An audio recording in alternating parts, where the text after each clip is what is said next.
Welcome. I'm so excited that you're here to join us for Cruise Convos. So, what is Cruise Convos? Cruise Convos is going to be a series of conversations, but very important, it's going to be casual conversations with cruise industry leaders across the globe. As the founder of Lemoneight, I want to welcome you to this experience. I really hope you enjoy and also have a little bit of fun. Thanks for tuning in. And remember, you're the zest. I'm so excited. I have four amazing ladies here with us: Niamh, Francesca, Nancy, and Crystal. I'm going to ask you to introduce yourselves and welcome to Cruise Combos. We're going to start with Crystal. Tell us who you are. Hi, everyone. I am Crystal Morgan, and I'm the Director of Deployment Planning for Princess Cruises. And I'm based in Los Angeles, California. Epic. Thanks. Nancy, you're next. Hey, bonjour. I'm Nancy Houley. I'm from the Port of Quebec. I'm the Cruise Market Director for our gorgeous destination. Love it. And Francesca. Hello, buenas tardes, everybody. I'm Francesca, Marketing Manager at the Port of Valencia, at the western coast of the Spanish Mediterranean Sea. And I have been working here for 30 years and 5 responsible for cruise traffic. Love it. Wow. Niamh, you're next. You got my name right. I'm Niamh McCarthy, and I am the CEO of Excursions Ireland. So we are the local tour operator for all of the visiting cruise lines into the island of Ireland, both north and south. Based in Dublin, lovely Dublin, and happy to be here with all you lovely ladies. I love it. Thank you so much. I'm excited. First question I'm going to ask you. I'm going to ask you to share your favorite memory of travel as a child. I'm going to start with Francesca. You go first. Well, what an exciting question. So let me think. Well, I am daughter of a Spanish woman and an Italian man, but I was born and raised up in Switzerland. It's an explosive mixture.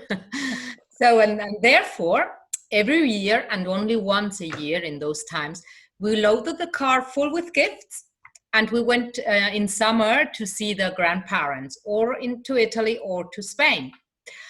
And my best memories are those baths on the beautiful beaches on the Mediterranean with my beloved grandpa. You know, it was that's crazy. I was coming from the cold climate of Switzerland, and spending those 5 years pampered by my grandparents, either uncles, in that warm climate, being all the day long in swimsuit and tasting those exotic dishes like this one, paella, you see, the well-known. That was exotic for me because I was in Switzerland.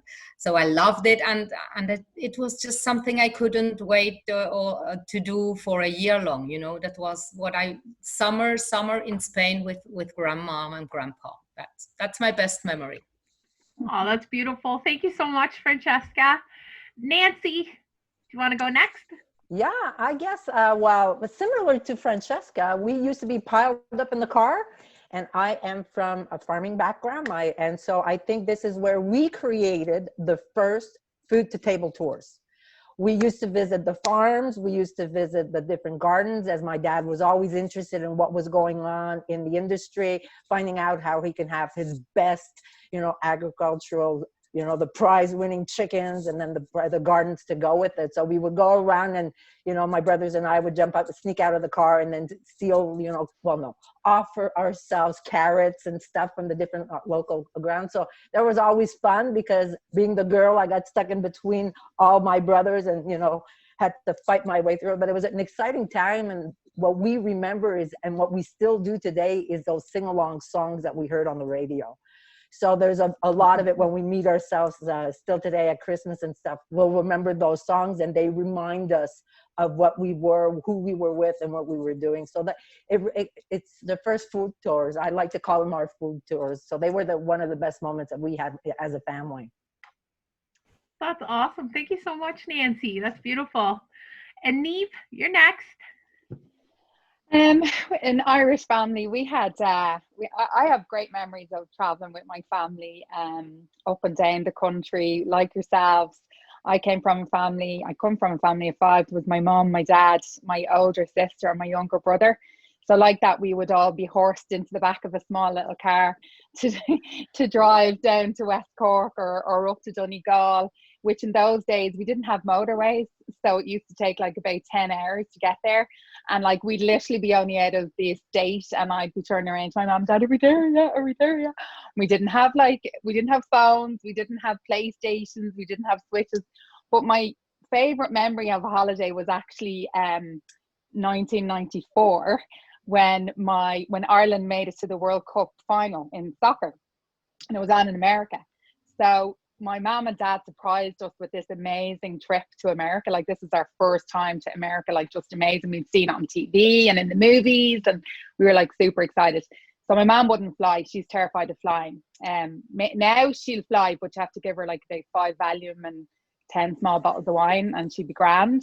But back then she wouldn't fly. So anyway, she sent dad off with the 3 kids.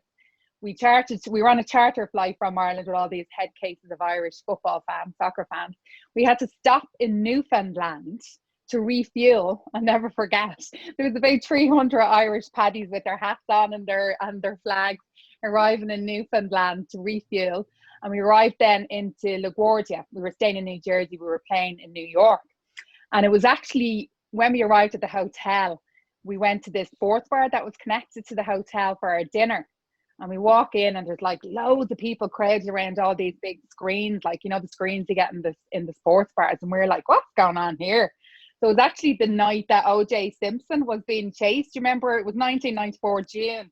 And he was so anyway, we found out what it was. But my recollection of that night was all going to bed. We'd never experienced such heat. It was like roasting. I come from Ireland, like, you know, hot temperature in Ireland is like 18 degrees and we're all on the beach in our bikinis. It was probably about 38 in New Jersey. And we went to bed, and we had this big family room, and my dad was like, oh my God, like the heat stifling, and there was no window. So we were like, God, we're absolutely right. So dad said, look, I'll sort out the air conditioning in the room. So we all went to bed wrecked, jet lagged. Woke up the next morning to my dad like trying to drag us out of bed. He had found out how to work the air conditioning, but unfortunately he had turned on the heat full blast instead of the air conditioning. So the 4 of us, well, my dad was like dying, but the 3 kids, we were stuck to the bed, like sweat pouring through. The room was about 900 degrees. And then my brother also proceeded to get sunstroke and had to miss 2 of the football matches. So my mom still says to this day that she should never let us away on holidays without her, because obviously we can't cope without my mother. But that's my abiding memory. My poor dad, he's sent away in his own with the 3 kids. He's only there 24 hours. 1 gets sunstroke and 3 of them are like severely hydrated in their bedroom. But yeah, that's my favorite holiday memory. Oh my goodness, I love it. You survived. I love it. Crystal. And we beat the Italians in the football, so that was great. Oh wow, bonus. Crystal, share with us. Yeah, I'm not sure I could top that story. Certainly having dehydrated brothers and sisters in Jersey, of all places, right? Yeah, for me, it's very similar experiences as family. I come from a family of 4 kids. I'm the second oldest. And so, you know, memories were all, I'm from Reno, Nevada, born and raised in the biggest little city in the world. And so for us, you know, it was a big deal to go to Disneyland, right? Because you packed into the car. And at the time we had the old station wagons with the wood paneling. I mean, very, you know, quintessential American, you know, retro car. And, you know, obviously my parents didn't worry about safety as much as they do now, but they'd pile all 4 kids in the back with all the suitcases, no seatbelts, no anything. And we would always have to fight like who got the prime spot in the back seat, you know, in between all of the luggage. And of course, 10 hours at the time was torture, just waiting to get to Disneyland and asking my parents, are we there yet? Are we there yet? Are we there yet? And then I think the first time that we kind of got on a plane to take a vacation is my uncle was a Marine. And so he was based in Oahu on the Marine base in Hawaii. And so I recall being a little bit younger that my brother and sister are about 5 years younger than me, and so they were born, and they were just kind of little kids, and we all went to Hawaii and spent a month and a half with my aunt and my uncle over on Oahu. And so as a child, it was like heaven. Like we just, we're at the beach every day. I was playing in the surf. I got stung by a jellyfish for the first time, which I still have a little scar. I remember it clearly, and that probably inspired me to become a scuba instructor, was that I wanted to understand why there was all these things in the water. But it was like a really magical time with our family that, we were able to have that extended summer vacation, basically living in Hawaii and just exploring the island and spending time with my family. And we had great fun adventures. But as a child, I think that was just a really special time. So, and Hawaii is still one of my favorite places. So any chance to get back. And then Claudine, what about you? What's your favorite place? Oh my goodness, I never share. This is hard. Oh, Crystal, I think for me, probably my favorite memory of travel was with my grandparents. I grew up in El Salvador, Central America, and every weekend it would be my grandparents and then the extended family. So it'd be around, 25 people in total. And every single weekend it would be a trip to the beach. So the beach was about an hour away, but it was a full-on production. So it would be, aunts, uncles, everybody would bring food. And this is probably the memory that stays with me the most. And it's just so impactful being able to spend that quality time as a family. And then when I was 9 years old, my first flight to Disney World, that's always a memorable time. That was my first experience of flying. Yeah, that's awesome. But we're here to talk about innovation. And I'm so excited because I know you guys are all in different locations, different destinations, and you're all doing different things to get ready. So I'm going to ask first, another cool thing for you guys to know, Crystal has some questions as well that she's going to be asking some of you ladies. So that's kind of exciting. Crystal's like my co-host today, actually. This is like your cruise combos. Even have my coffee cup. Yes, you got it. So the first question is, what are you doing right now? So talking about innovation, what are you doing right now in your destination? I'm going to start with Nancy. Why don't you tell us what you guys are doing to get ready? What innovative things are you thinking of right now? Well, I think there's a couple of things that we're doing, but there's, COVID is a really bad thing. Like we're not liking it at all, but there's this is what I found to be positive of COVID. In Canada, I'm fortunate enough to be working, we created a cruise committee with the ACPA, which is the Canadian Ports Authorities. We've gotten all together with all the ports in Canada that welcome cruise, and we put a committee together. So one of the first tasks that we set ourselves to do is create different work groups. So, and the objective of this is to get cruise recognized in Canada. As much as there's 3 million passengers that come into Canada, the government, necessarily the different provinces or tourism as such, does not recognize cruising as an industry. So we regrouped. I mean, what makes us stronger is in strength, correct? So we regrouped, and we're actually using the EU Gateways health plan, as well as what have the Healthy Sail plan as CDC requirements, and we're creating the protocols to provide to Transport Canada and Health Canada for a healthy resumption when the time is ready. And we're presenting to different future border coalitions, for example, and telling them what the cruise industry has done and how positive and how the resources they found and how innovative as a sector to restart it safely is what we're doing right now. So that's one of the things that we're doing. I love that. Thank you so much. And you're right. The more that people get together to work towards a common goal, the further you'll be able to go. It's great. And I'm glad that you're here because you're in Canada just like me. So yay. Yeah. Francesca, talk to me. What are you guys, tell me what you guys are doing. Okay, so I will tell you about two things. First of all, I think we are really proud here at the port, which is the future passenger terminal, cruise and passenger terminal, because it will be a benchmark for the cruise activity here in Spain and a very, very innovative facility for the Spanish cruise sector. And why that? Because it will be sustainable, accessible, it will be secure, and we will do a lot of digitalization in the terminal, and that will define this facility. It has been designed that 100% of the energy required is produced in the facility themselves and is of renewable origin. Wow. Yes, and that's why we are so proud. So photovoltaic, wind, renewable hydrogen, and or biofuel.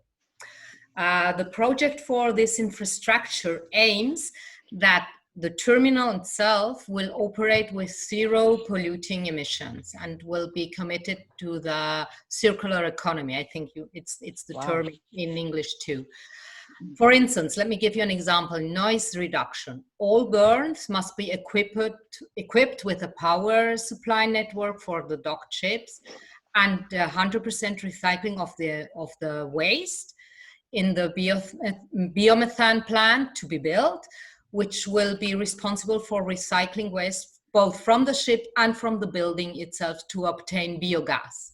So that's really, really great. So, and now let's swift on what we are being doing on the destination side, which I think it's important too. As Nancy said, we have also been working with all our stakeholders, of course. And what we were thinking, as everybody thought, so what can we do outdoor and what can we do to promote social distancing, of course. So we had these excursions before, but I think when we restart, we will really try to put that in the mind of the tour operators and of the shipping lines. And first is our horchata route by bicycle. So what is horchata? Horchata is, you will see it perhaps, but I show you. It's a vegan milk made of tiger nuts. They're very small. So imagine, this is the first vegan milk. It was introduced here in Valencia 12 centuries ago from the Arabs. So even before nobody was speaking about vegan. So it's really a delicious drink. You can drink it iced, or you can mix it with coffee, for instance. And it really grows on the orchards, on the fields surrounding Valencia. So I have an orchard field at 6 kilometers from the port, where I am right now. So it's very easy to do it by bike, or you can do your ride first. You go to the city center, visiting some monuments, and then you go and taste an horchata. And when you are in the surroundings, you will have old farmhouses, very typical ones, but not as a museum. They're really working as a farmhouse still. And you can taste there with fartons, which is a pastry, and it's a nice trip. Valencia is really flat. Everybody does it by bicycle, so it's no problem at all. And our municipality has been working through pandemic very much in having more cycle routes and so on.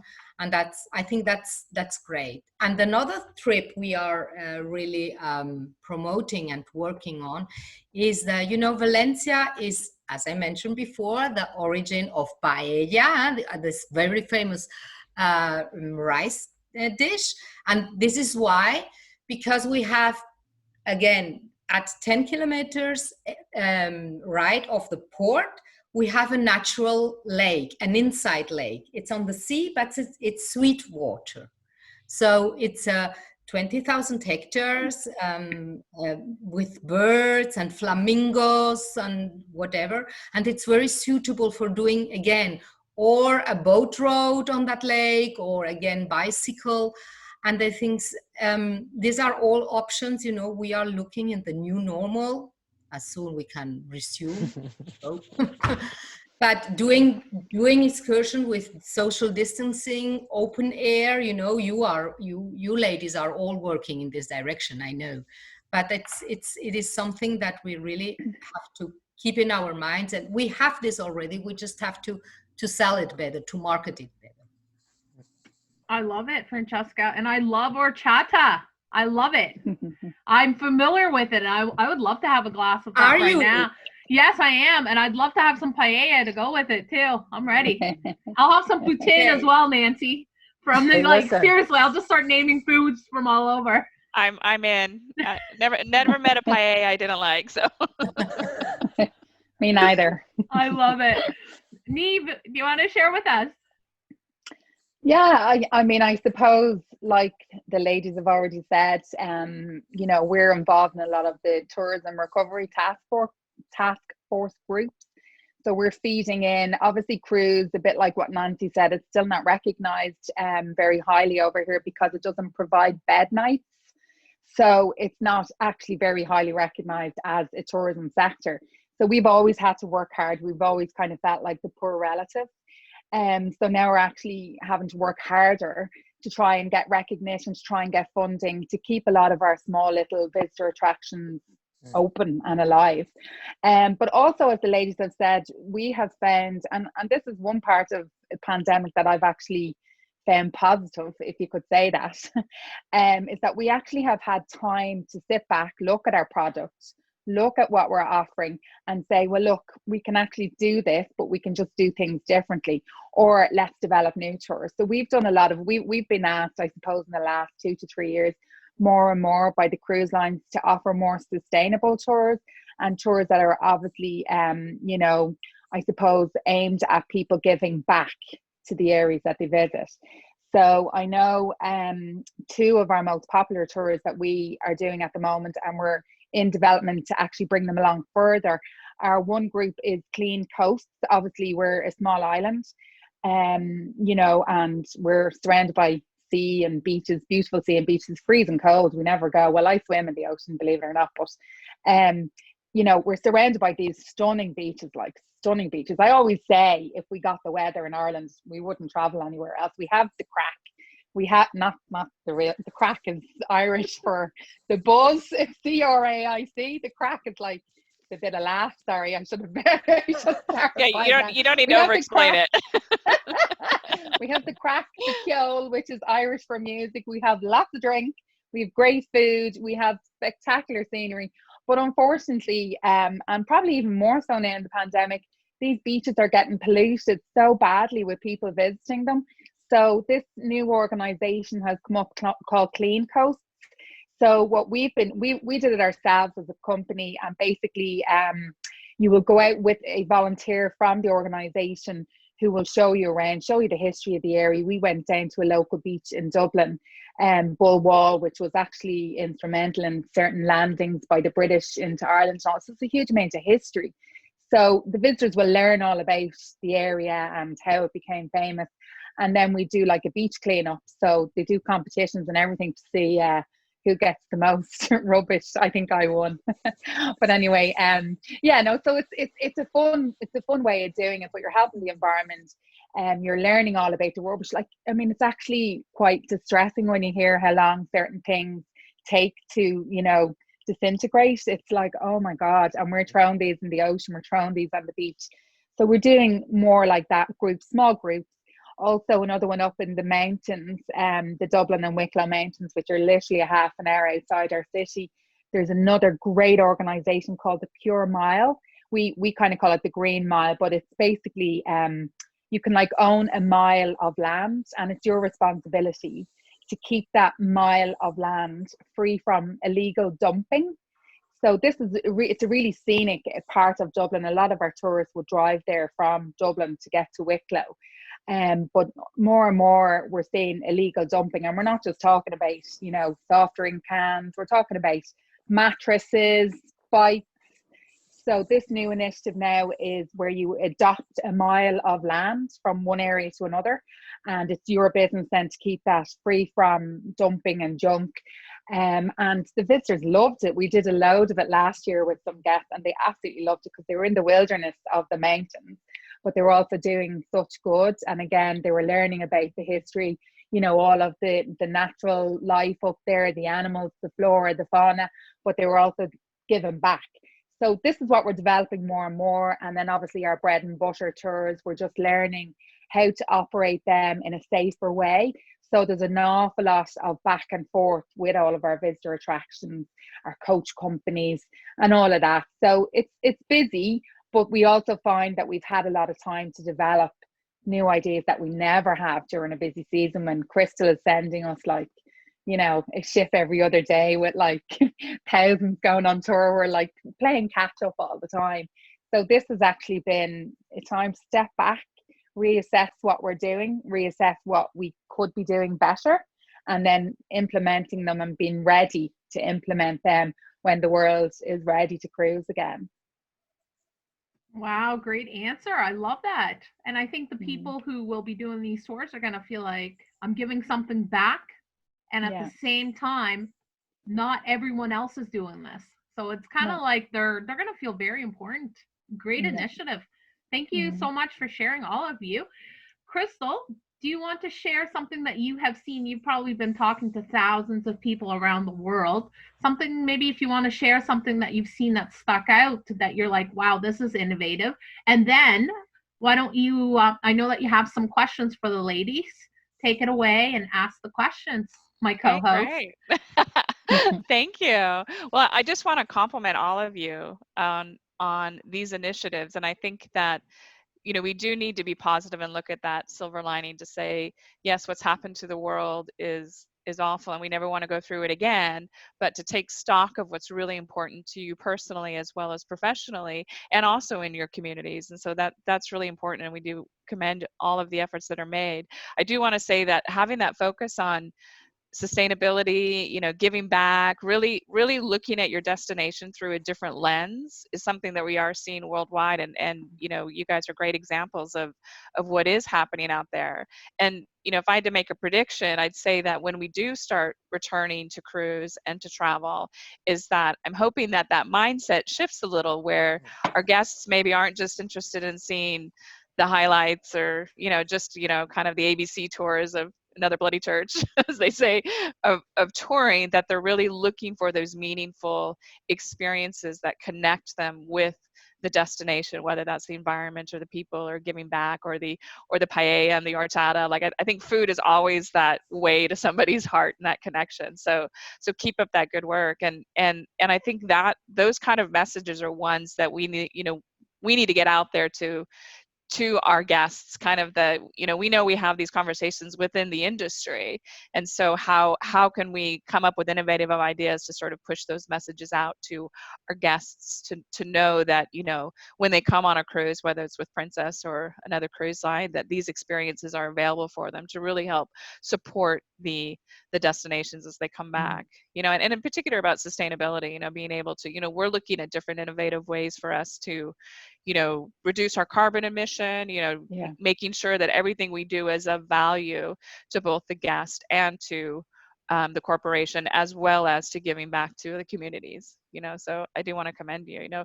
So some of the other thing I'm hearing is that it sounds like you guys are reaching out to organizations that maybe you wouldn't have the time for, or maybe you didn't have the need to in the past. So Nancy, as you said, that you've created this cruise committee just to elevate the cruise industry within, you know, that tourism sector of Canada, which to us is very, very important, but it's always that kind of frustration to think, what, you mean you don't care about us? Like, like, come on, we're bringing you all of these ships. And so hopefully all of these, you know, rather than just sitting back and waiting for things to happen, getting out there and really hopefully, you know, changing that conversation that happens with some of these organizations. So we definitely help you. We definitely like that. So, you know, absolutely for us, it's unifying the voice. For instead of saying one per province, at least getting together, you speak louder, one voice, you know, for the whole industry. I think that's what's important for all of us, right?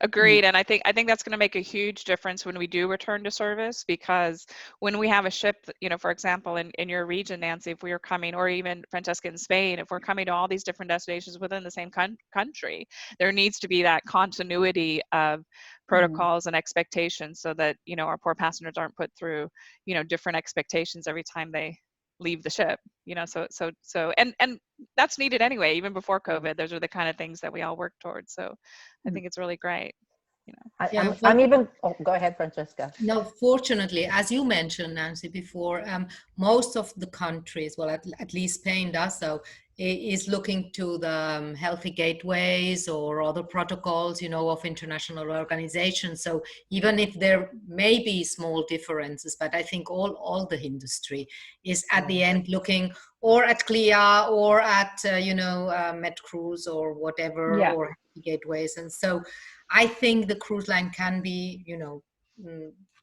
optimistic that there will not be, something in blue and then something in green in another country, because we have all these protocols in mind of this international organization.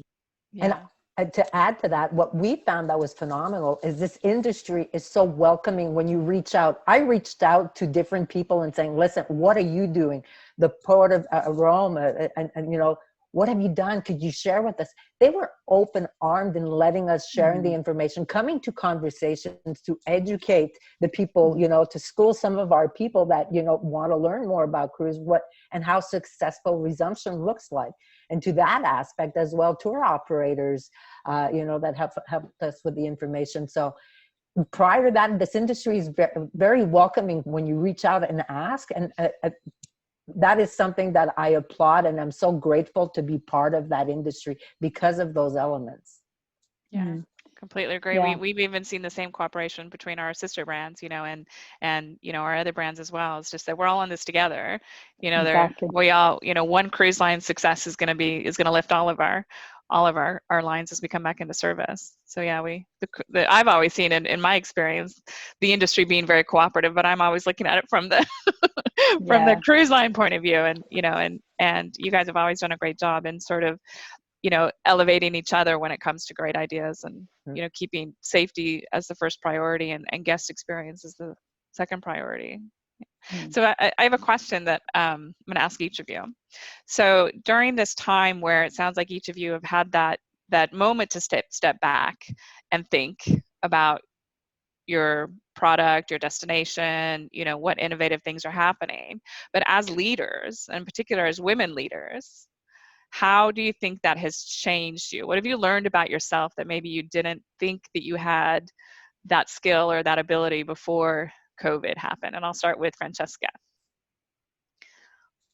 Well, for me, there was two things, and perhaps this is a little bit of confession. We are working in a leisure industry, and during the first months of pandemic, people were dying around us.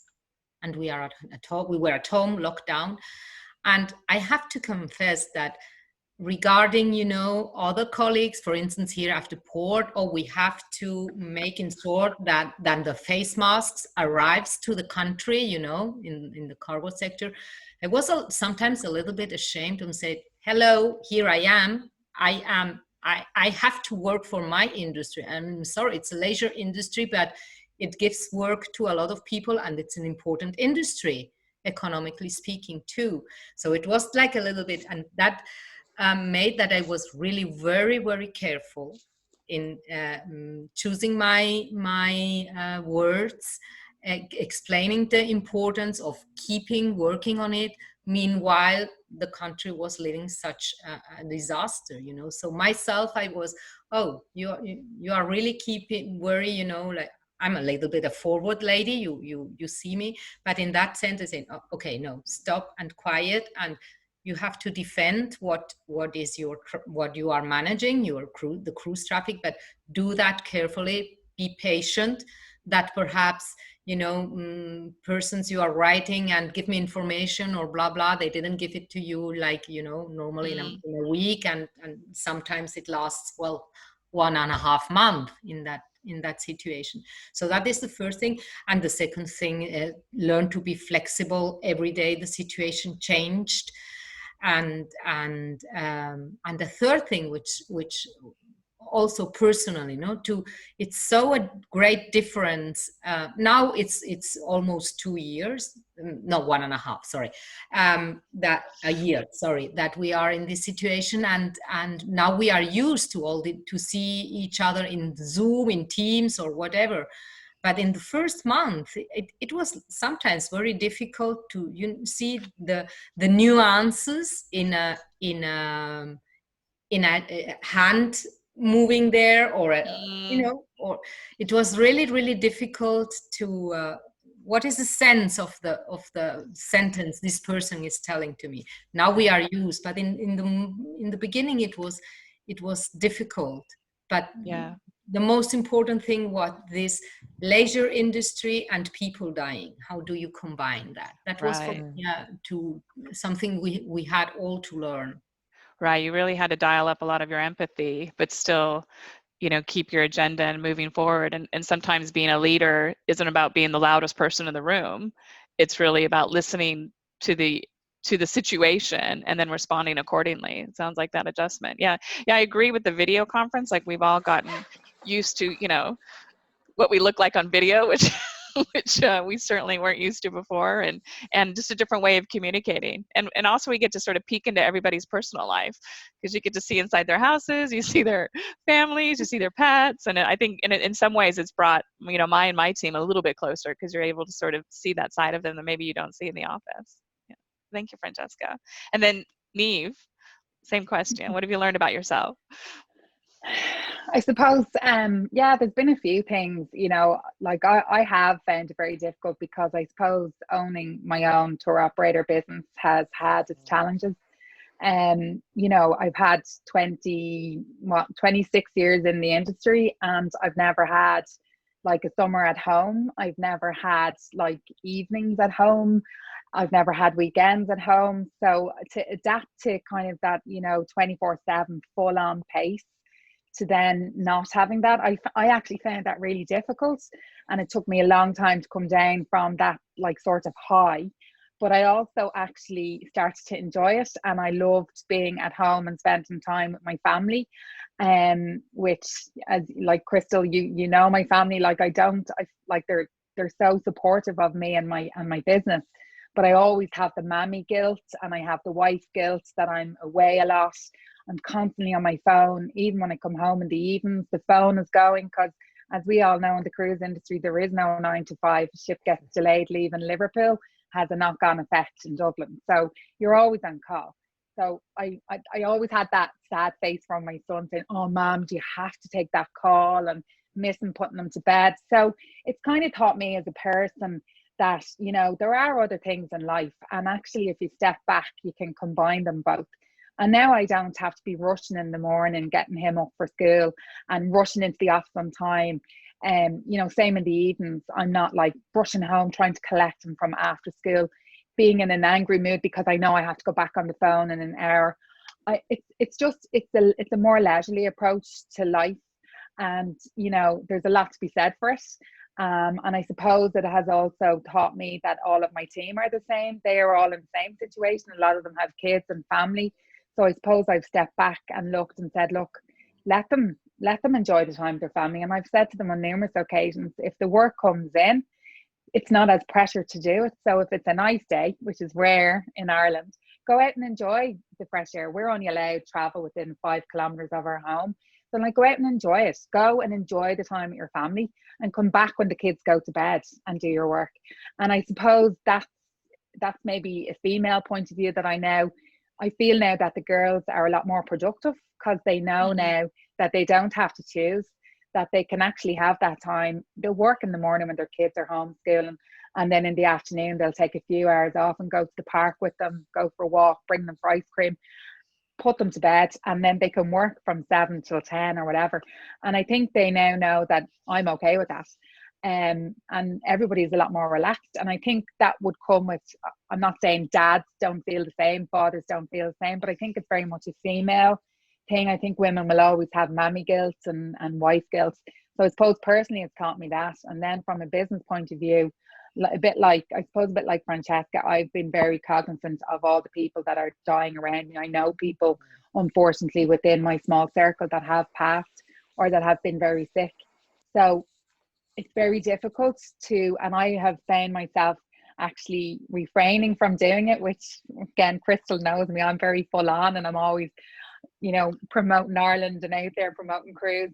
I've really stepped back from that. And I've said to myself, look, let's do all this work in the background. Let's gather everything. Let's, come up with all the ideas. But stop. Don't keep posting about cruise on social media. Not all the time. Not every day. Realize that there are other people out there that have bigger struggles. Work away in the background. By all means, attend workshops, attend online seminars. but just be very mindful of the fact that somebody can come on and say, listen here, is this all you care about? I lost my mother, my father's like seriously, have a little bit of empathy. So there's a fine line, you know, everybody knows we're all very passionate about our industry and our job. And I think that's very important. But I also think that we just need to also sometimes, you know, see the world through different eyes. And I definitely feel like I have done that. I've worked away a little bit more quietly than normal in the background. I'm still doing as much work as I normally do, but I feel I'm just a little bit more quiet about it. But I am as excited as the rest of you to get back to doing what I love the most. So how are you? So when we come back full force, like imagine the day when the week is ahead and there's 16 ships lined up for the week and all these destinations between Dublin and Cork and Belfast, and you know, so how are you gonna retain that, what you just described with your team members of do the work but family's more important and find that balance? How are you going to retain that culture with your team? Yeah, and you know what, that's the thing that worries me, because obviously right now I'm in a position to be able to do that, but I also think that my team respect and are aware of that they know right now they can live a life like this right now, but that when ships come back, things will return to the way they were. However, I definitely feel I have a newfound understanding now, and there aren't always things that need to be done yesterday. There is time to sit and have your dinner with your family or put your kids to bed and go back to it. You know, we all have had to switch off at certain times. I mean, I turn off the news most evenings now because, to be quite frank with you, I just sometimes find it too much. You know, we're still in level 5 lockdown. We have had probably the most severe lockdowns than a lot of countries, and sometimes it's just too much.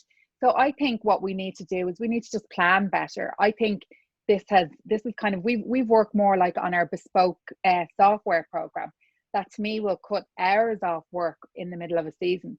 We've spent hours and days and weeks on this new program that we've developed that will actually cut down the work in the middle of the season for the girls. So there's less work for them to do. So in this off time, we've done that. We've put money into it, and we've put time and effort into it. So we're always trying to find ways that will make our life easier. You know, so I do think that whilst doing this, we're also trying to look ahead to realize how we can still have a balance. And I think from now on, it's very important that I, as their manager, realize that they'll have got used to this. And whilst they realize there are no ships now, and when we're back to having whatever 400 ships a year, they will have to work more. But we have to now be very, very mindful of the fact that they also need some time to themselves. So that whether that's additional staff, additional support, we have to be very, very mindful of that. And that's my aim as their manager going forward, is to look after their mental health and their time that they've become accustomed to at home with their family. Right, I think it is. And I think the same thing with mother guilt and white guilt. There's employee guilt, where employees feel they have to be working 24/7 in order to prove their worth. And so it's giving everyone permission that it's okay to say, I'm not going to answer that phone call, or, you know, I'm going to take from, like you said, 5 to 8 p.m. to have dinner with my family. I think it's and you're not going to be judged for it. You know, you're not going to be like, oh, you're the worst in the world because the other person will take a phone call. I say to that all the time, like, no, everybody is different. And if you need 2 hours off in the evening, like, go do it. It's no problem. So yeah, you're right. It's been aware of that as well, and not feeling guilty. Excellent. Thank you, Niamh. All right, Nancy. A little different. It's a little different for me, which is really, I had to resource my personal life, and I'm sharing with you, but I'm sharing it with you for 2 calls, because we're all, you know, who we are in this industry is what we are in real life, right? So I'm very fortunate. I have received a kidney transplant 5 years ago. I have been very, very sick. But I've always worked. I've had that opportunity to work and be able to combine both. But you learn a lot when you're sick. You learn a lot what you can and what you can't do. So I had learned to sit with myself and to sit and literally sit and focus on what needs to be done and focus on how I can go through the next day or the next hour, because you were very fatigued. I was connected to a machine for 9 hours every day.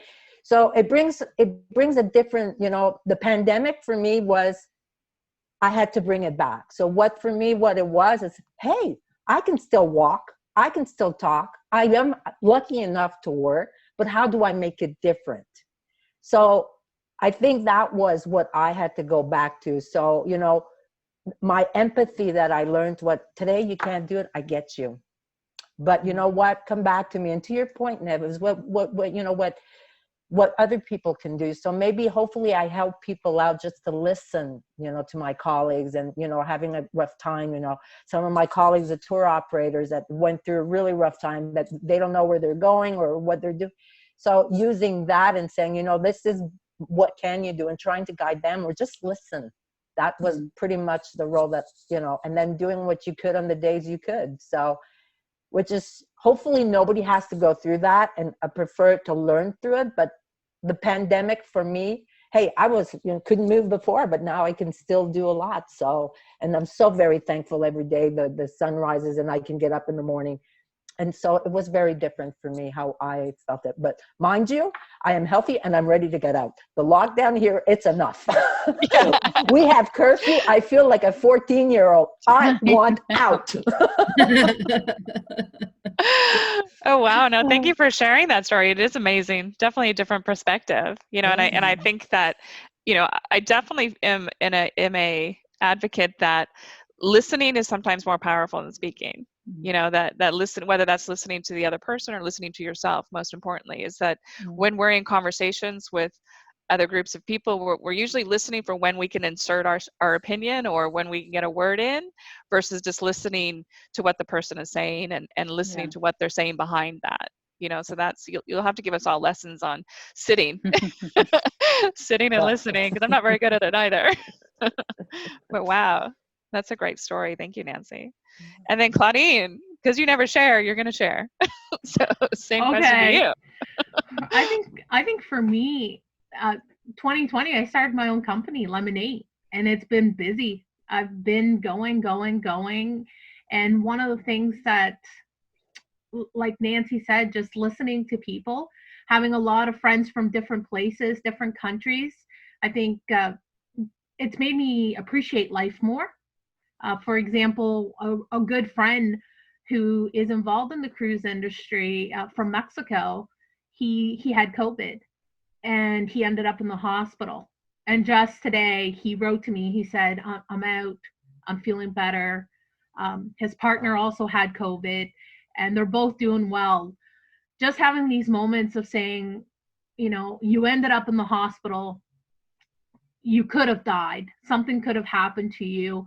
And I'm here in the East Coast of Canada where we have hardly any cases.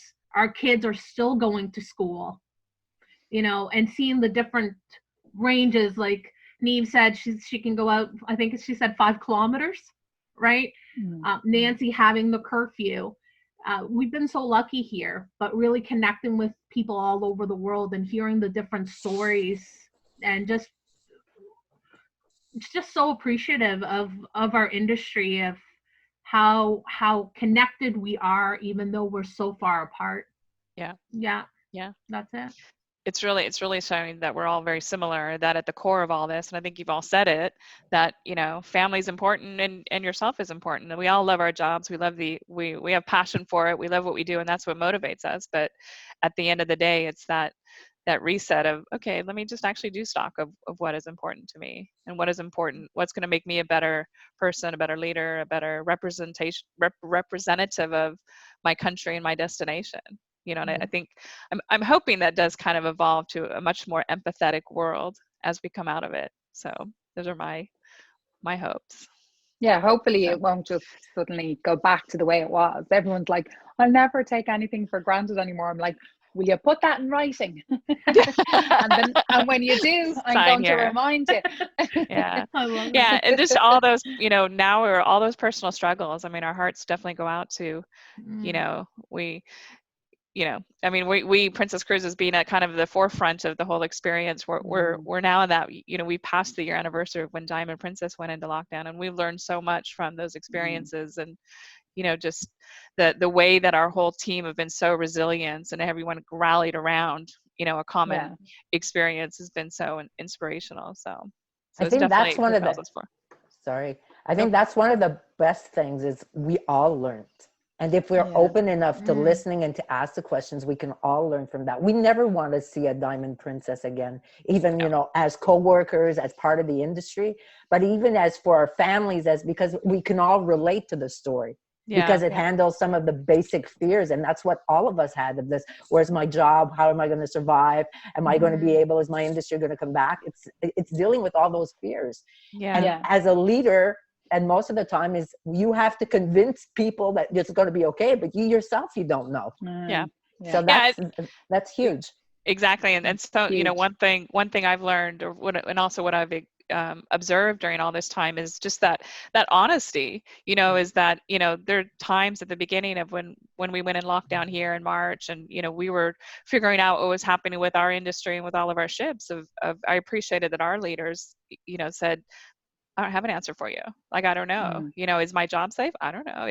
Are we going to come back? I don't know. Like, you know, and, you know, obviously we have to, there's no point sugarcoating it.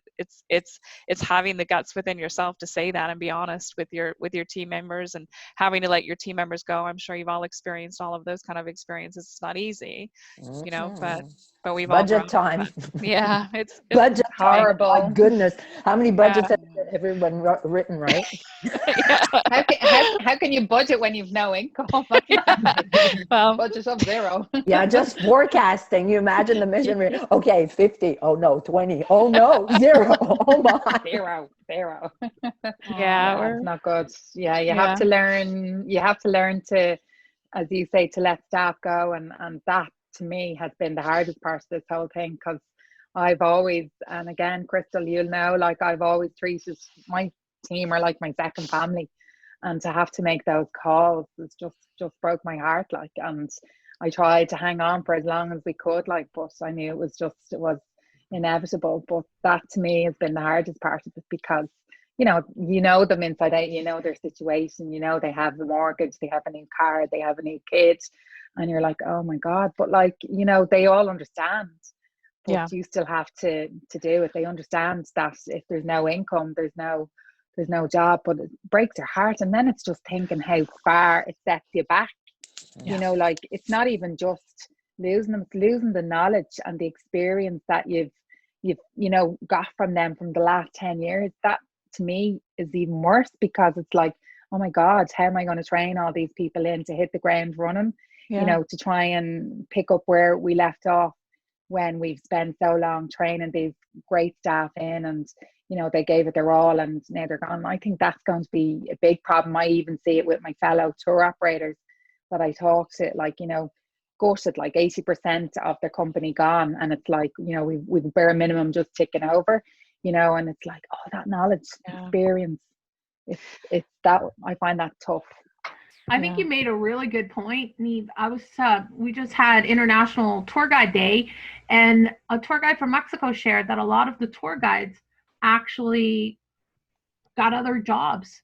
So will they come back, right? Like, these are some of the questions that I think we're all asking ourselves. Where will the people fit in? This is awesome. Thank you so much. Everybody's asking. Like, I mean, everybody's just jumping on board with the conversation. I love it.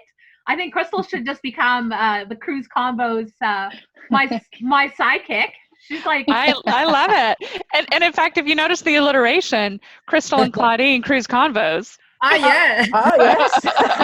And from homeschooling, I know what alliteration is now. Oh, it's about time. Last week's homeschooling. I love this. Yeah. Well, we're almost up to the hour, so let's end with one final question. Crystal, do you want to ask the final question to everyone? Yeah, this is kind of more in general. So, you know, not to, you know, move away from our own destinations in the cruise industry.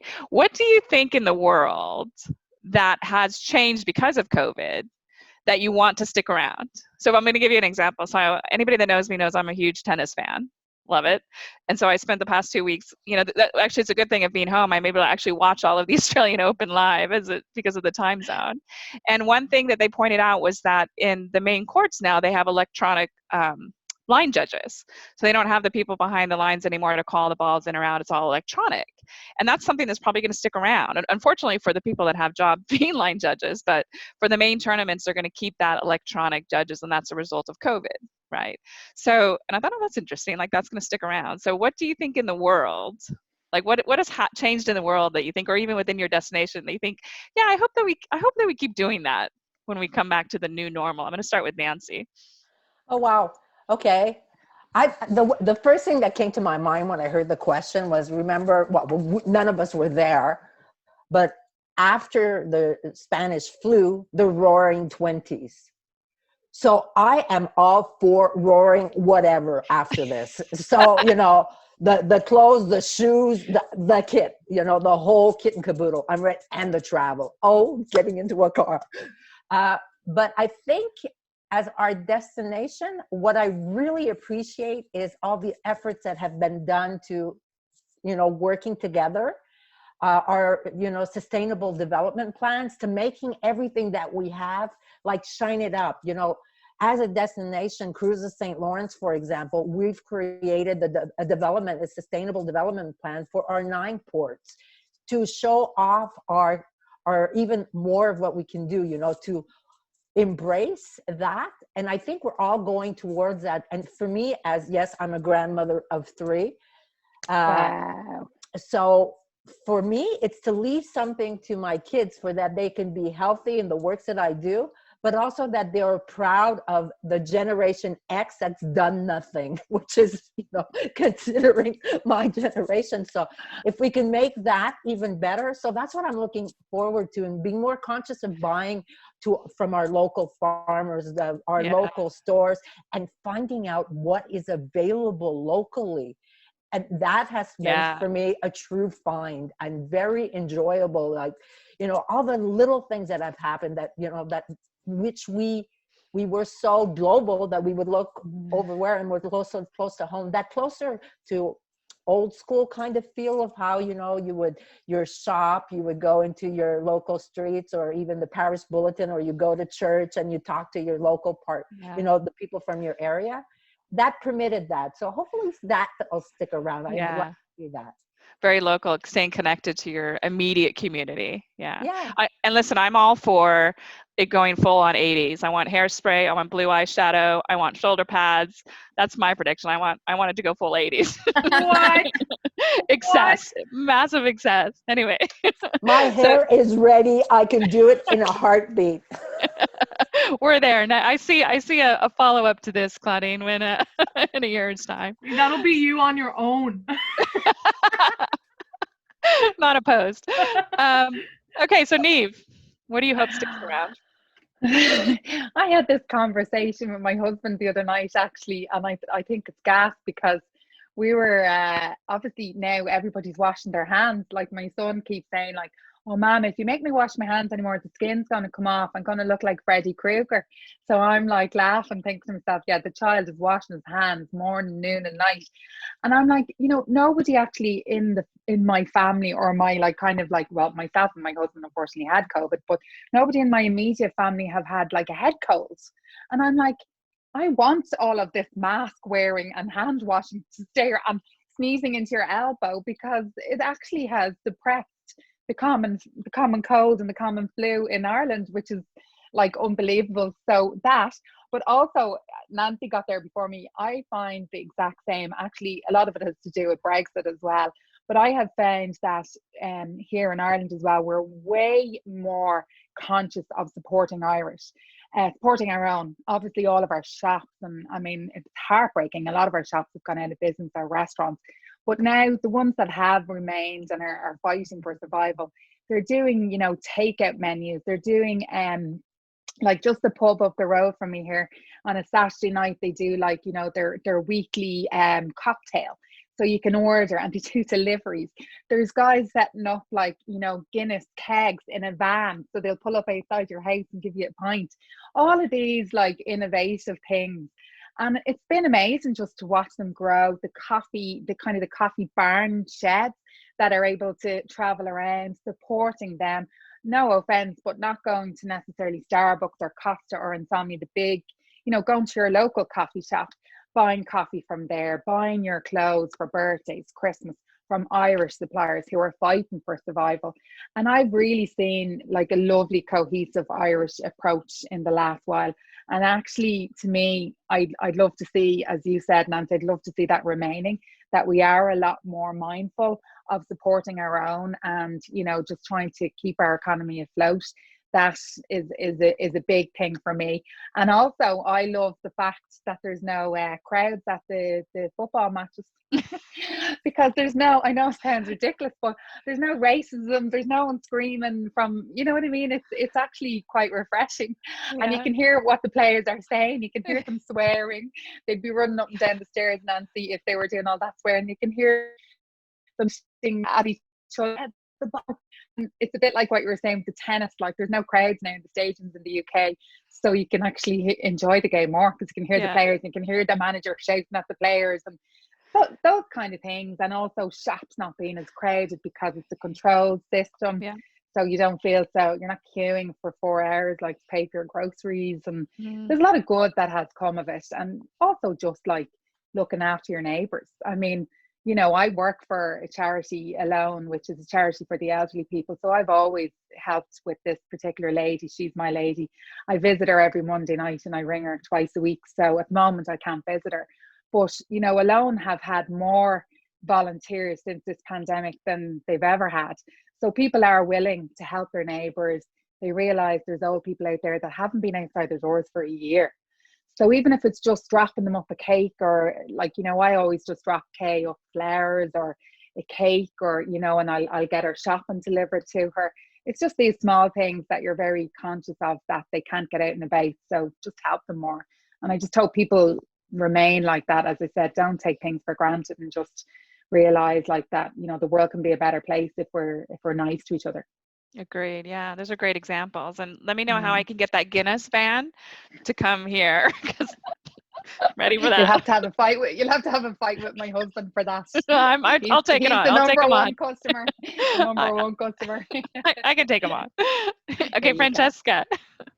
Well, of course, I also agree in this awareness and going local thing, but I am not sure that this will last in our memories so long as perhaps it would be desirable.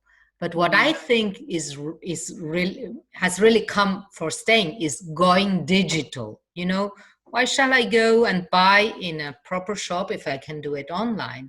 And I know that I have to go to the shop because it gives me something more. But a lot of people, I think, they are now used to. So I'm not sure if everybody is going back. And this is in our jobs and in the cruise industry, it will be the same. As soon as you see that some technological innovation helps you, and if it is more economic even, I think we will go for it instead of the traditional way of doing things, you know. And this can have a positive or a negative impact. It depends.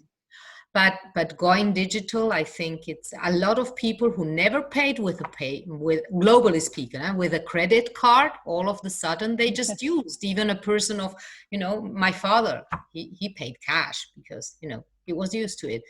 It's over. So why should he go back to I don't think so. So there are certain things that, yes, awareness and going local, but for other things, I am afraid that we will spread it out, and technology is global.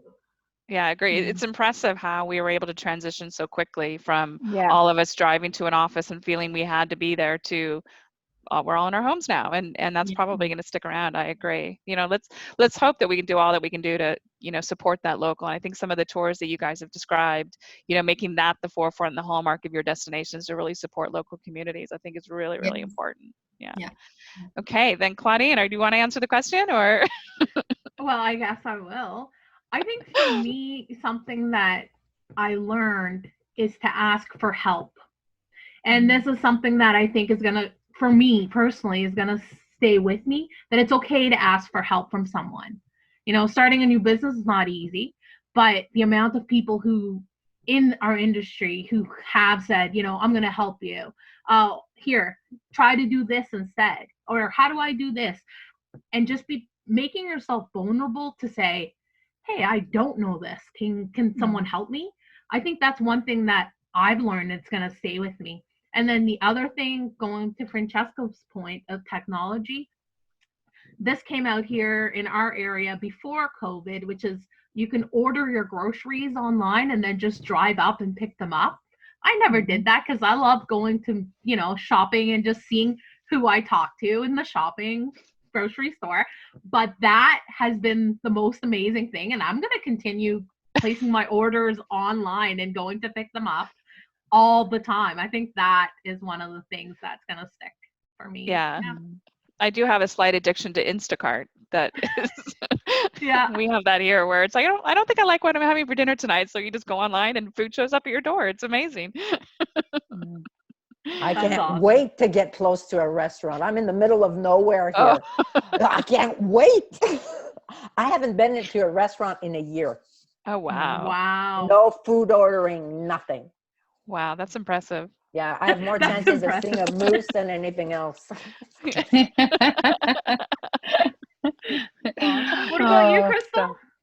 Oh, you shared, right? Yeah, well, thank you. I think there's a lot. I mean, I think all of you guys, there's a little bit of everything that I definitely agree with. Definitely the local. I mean, I really have gotten to know, I have a lot, I live in kind of an eclectic area in Los Angeles in an area called Eagle Rock, which is a lot of independently owned little coffee shops and things. And so trying to support them and really, we're places, you know that they're there, but maybe you don't go as frequently. In particular, there's one down the street that has a dog park, and part of their proceeds go to supporting rescue animals. And so, I made it a point of every day during our initial lockdown, as they had limited hours, I would go in there and buy one coffee and take my dog in there and really kind of have that connection with my neighborhood, and I do kind of wish that there's big crowds of people, in places, events where you don't want to go to, where it's really, really crowded.